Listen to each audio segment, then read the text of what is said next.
ડભોઈ નાંદોદી ભાગોળ પાસે હરિહર આશ્રમના મહંત વિજય મહારાજ દ્વારા ગરુડેશ્વર જતા પગપાળા સંઘનું ભવ્ય સ્વાગત કરવામાં આવ્યું.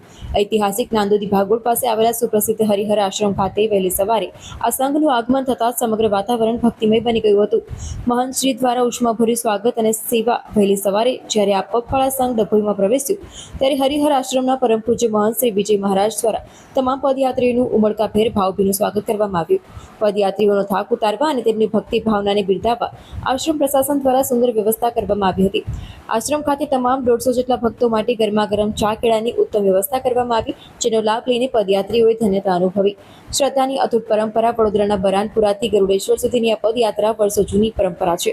દર વર્ષે આ સંઘમાં આશરે 150 જેટલા શ્રદ્ધાળુઓ જોડાય છે, જેઓ આ કાયા કષ્ટ વેઠી પ્રભુ ભક્તિમાં લીન થઈને પગપાળા યાત્રા પૂર્ણ કરે છે. 4 દિવસની કઠિન યાત્રા બાદ ગરુડેશ્વર પહોંચશે.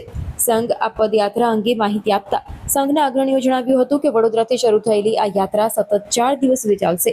ચોથા દિવસે આ સંઘ ગરુડેશ્વર ખાતે આવેલા પવિત્ર મંદિરે પહોંચશે અને ત્યાં પહોંચીને તમામ ભક્તો ભગવાનના દર્શન કરશે, વિશેષ પૂજન અર્ચન અને મહાઆરતી કરશે, તેમજ લોક કલ્યાણ અર્થે પ્રાર્થના પણ કરશે.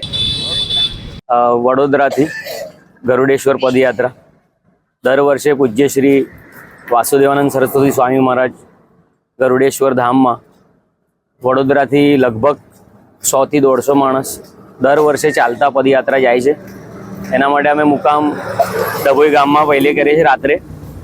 બીજા દિવસનો મુકામ તિલકવાડા કરીએ છીએ અને ત્રીજા દિવસે અમે ગરુડેશ્વર ધામમાં ભજન કીર્તન રાત્રે કરીને સવારે પાલખી જે નીકળે છે સ્વામી મહારાજની, એનામાં બધા ભક્તો જોડાવે છે. લાખો ભક્તો આવે છે ત્યાં. આ દર વર્ષની પરંપરા છે. ગુરુદેવ.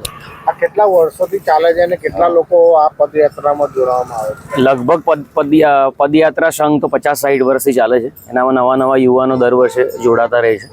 અને ત્યાં લગભગ ગરુડેશ્વરમાં તો લાખોની સંખ્યામાં દત્ત ભક્તો આવે છે.